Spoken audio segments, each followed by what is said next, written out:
అంతుచిక్కడం లేదు. తురకపాలెం మరణాలపై మంత్రివర్గంలో చర్చ జరిగిందని, మెరుగైన వైద్యం అందించాలని సీఎం చంద్రబాబు ఆదేశించారని మంత్రి పార్థసారథి తెలిపారు.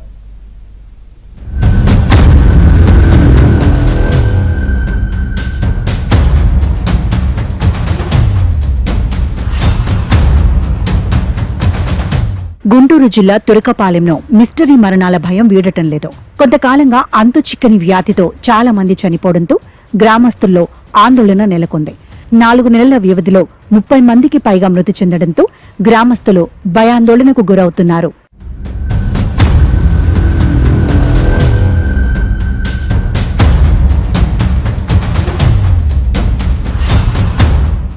మిస్టరీ మరణాల ఘటనపై ప్రభుత్వం ప్రత్యేక దృష్టి సారించింది. జిల్లా, రాష్ట్ర అధికార యంత్రాంగం క్షేత్రస్థాయిలో తురకపాలెంలో పర్యటిస్తోంది. గ్రామంలో వైద్య శిబిరం ఏర్పాటు చేసి ప్రజలకు వైద్య పరీక్షలు నిర్వహిస్తున్నారు. జిల్లా కలెక్టర్ నాగలక్ష్మితో కలిసి వైద్య ఆరోగ్య శాఖ కమిషనర్ వీరపాండ్యన్ గ్రామంలో పర్యటించారు. తాగునీటి కారణంగానే చనిపోయారనే దానిపై దృష్టి సారించామని, ప్రైవేటు వైద్యుల ప్రకటనలు నమ్మి ప్రజలు ఎవరూ ఆందోళన చెందవద్దని కలెక్టర్ సూచించారు. ఇక్కడ వాటర్ శాంపిల్స్ అనేది ఆల్రెడీ టెస్టింగ్ కి ఇవ్వడం జరిగింది. కెమికల్ అనాలిసిస్ లో మనకి రిజల్ట్స్ లో ఏది అబ్నార్మాలిటీస్ ఏం రాలేదు. బట్ బ్యాక్టీరియాలజికల్ అనాలిసిస్ కోసం వెయిట్ చేస్తున్నాం. జూలైలోనే ఫస్ట్ 10 డెత్స్ జరిగింది. సో దాని తర్వాత మనకు ఆగస్ట్లోనే ఇన్ఫర్మేషన్ రాగానే మనం రియాక్ట్ అయి ఉన్నాం. ఆగస్ట్లో కూడా డెత్స్ ఎక్కువ ఉన్నాయి. సో ఆ 2 మంత్స్లోనే మీరు చెప్పే ఆ 29 అనే నంబర్లో 20 డెత్స్ జూలై ఆగస్ట్ నుంచే వచ్చింది. సో దానికి ముందు అయితే ఏం లేదు. సో ఆలస్యంగా స్పందించింది అట్లయితే లేదు. మిలియోడైసిస్ అని చెప్పేసి చెప్తున్నారు, తర్వాత ఆల్కహాలిజం చెప్తున్నారు. సో అవన్నీ కూడా ఒక్క రీజన్తో చనిపోయారని చెప్పేసి మనం చెప్పలేము. ఇప్పటిదాకా ఉన్న దాంట్లో చూస్తే ఆల్కహాలిజం చూస్తే ఒక 9 మంది, 29 మందిలో 9 మంది మాత్రమే ఆల్కహాలిజం హ్యాబిట్ ఉన్నవాళ్ళు, అందరం కాదు. సో దానివల్ల ఒక్క ఇష్యూ వల్ల చనిపోయారని చెప్పేసి మనం ఒక నిర్ణయానికి రాకూడదు. స్థానిక ఎమ్మెల్యే బూళ్ల రామాంజనేయులు తురకపాలెం గ్రామంలో పర్యటించారు. రచ్చబండ నిర్వహించి ప్రజలతో మాట్లాడారు. గ్రామంలో పూర్వ పరిస్థితి తెచ్చేందుకు కృషి చేస్తున్నామని భరోసా ఇచ్చారు. నాసి రకమైనటువంటి సారాకు కూడా వాళ్ళు అలవాటు అయిపోయి ఆ 5 ఏళ్లుగా చేసినటువంటి ప్రభావం వల్ల కూడా వాళ్ళ లివరు, కిడ్నీ అన్నీ కూడా ఒక్క మార్గా కుప్పికూలిపోవడంతోనే చనిపోవడం అనేటువంటిది కూడా జరుగుతుంది.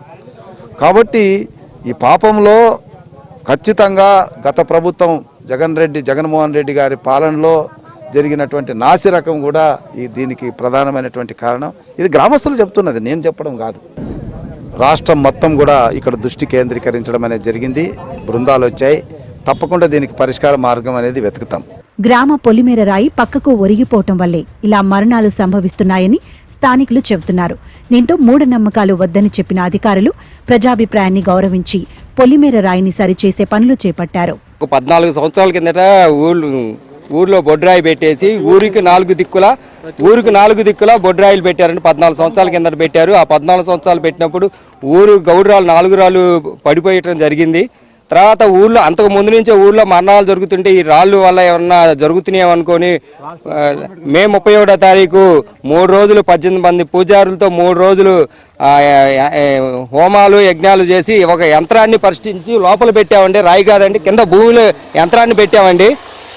ఏది ఈ మరణాలు కూడా జరగకుండా ఉండటానికి. జిల్లా పరిషత్ సీఈఓ జ్యోతి బసు గ్రామంలోనే ఉండి పారిశుద్ధ్య పనులు చేయిస్తున్నారు. ప్రజలకు తాగునీటికి సంబంధించి ఇబ్బంది లేకుండా చూస్తున్నామని చెప్పారు.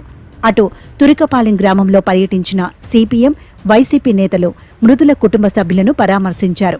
మృతుల కుటుంబాలకు 25 లక్షల పరిహారం అందించాలని, రోగాల బారిన పడిన గ్రామస్తులకు మెరుగైన వైద్యం అందించాలని డిమాండ్ చేశారు.